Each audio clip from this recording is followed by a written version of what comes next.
Hey guys, this is our broiler sector on Mwanza African farm. No, this sector comprises of 2,000 birds, but these birds we don't bring them at the same time. We bring them on phases.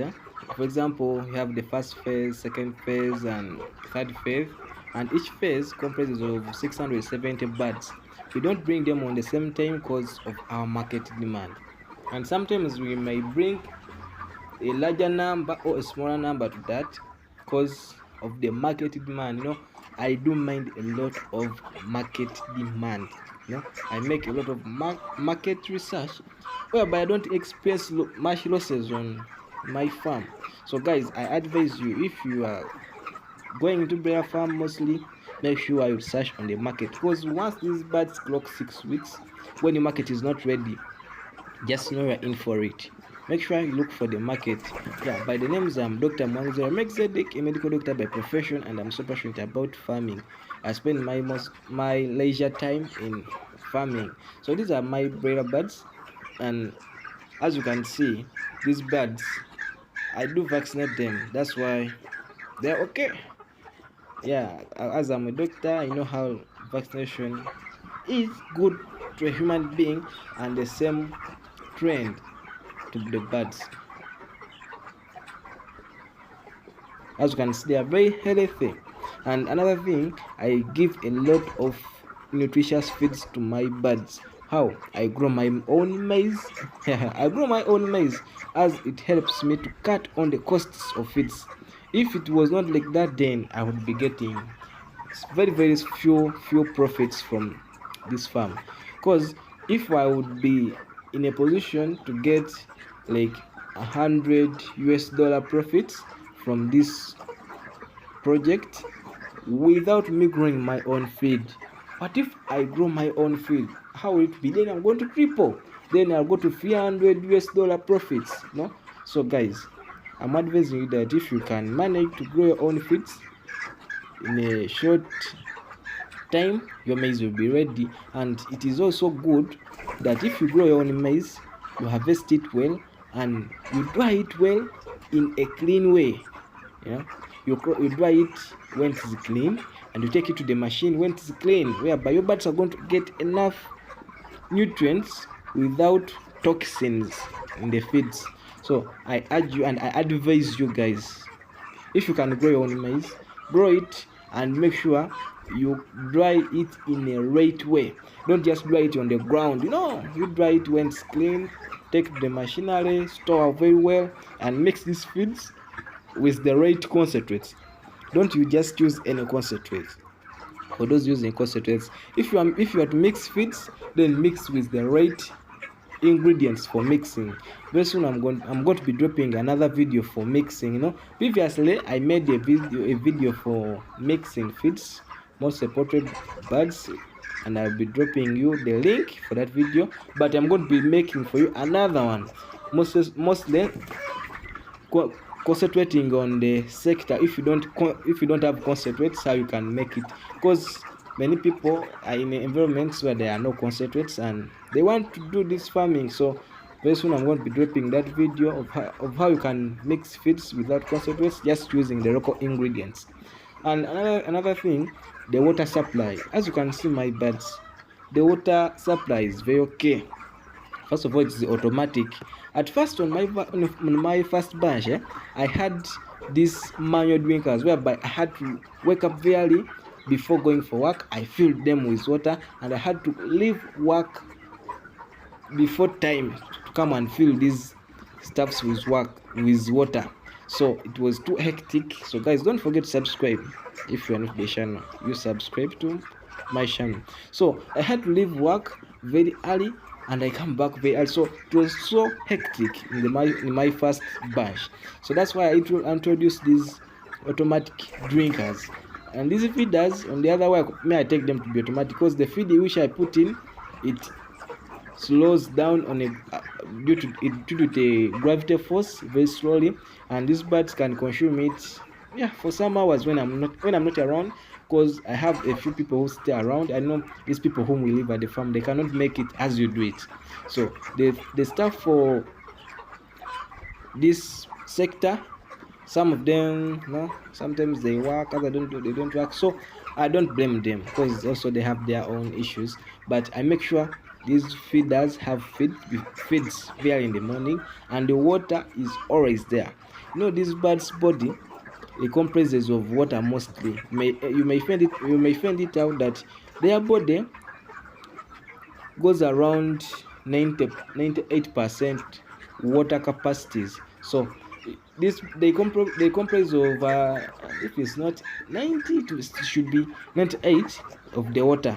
So make sure these birds get supply of water all the time. So don't limit your birds from water, because that's the best nutrient for them.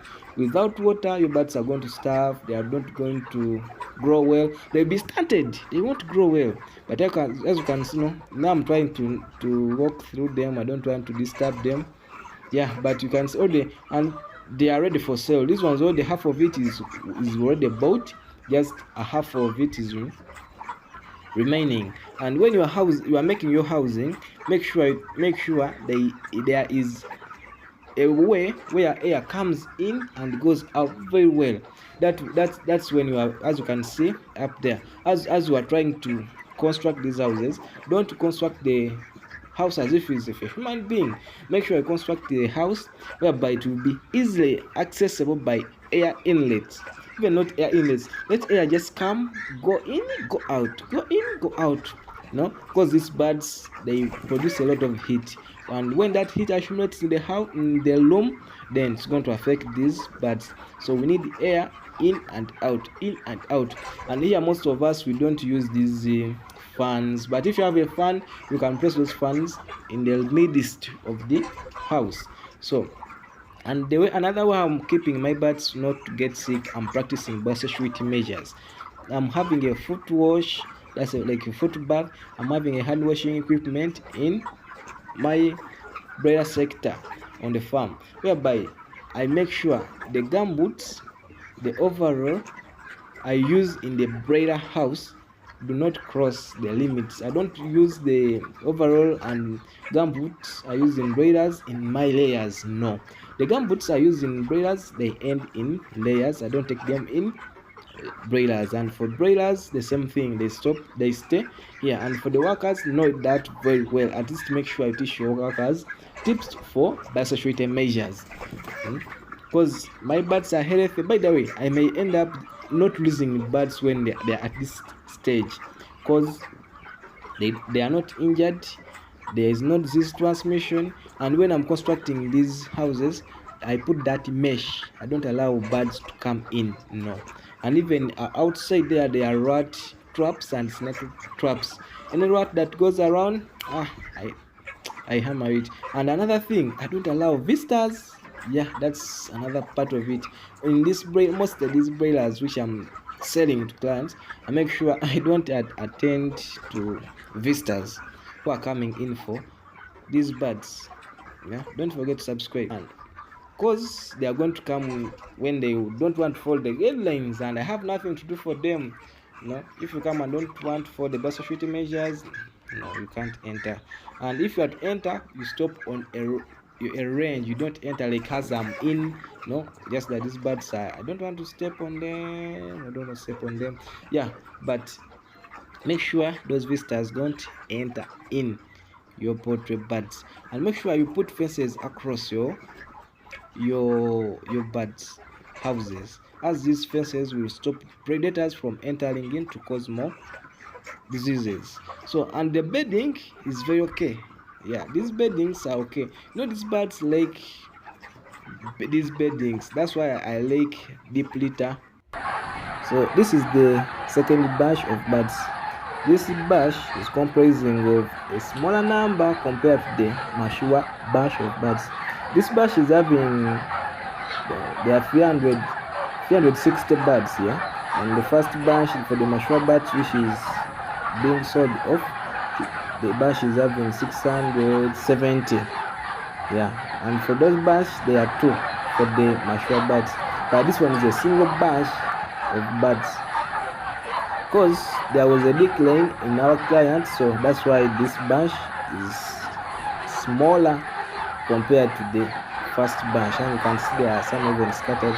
So we did this to beat up the market demand, because there was a small collapse in the market demand, so we had to change in the number of birds to meet our client demand.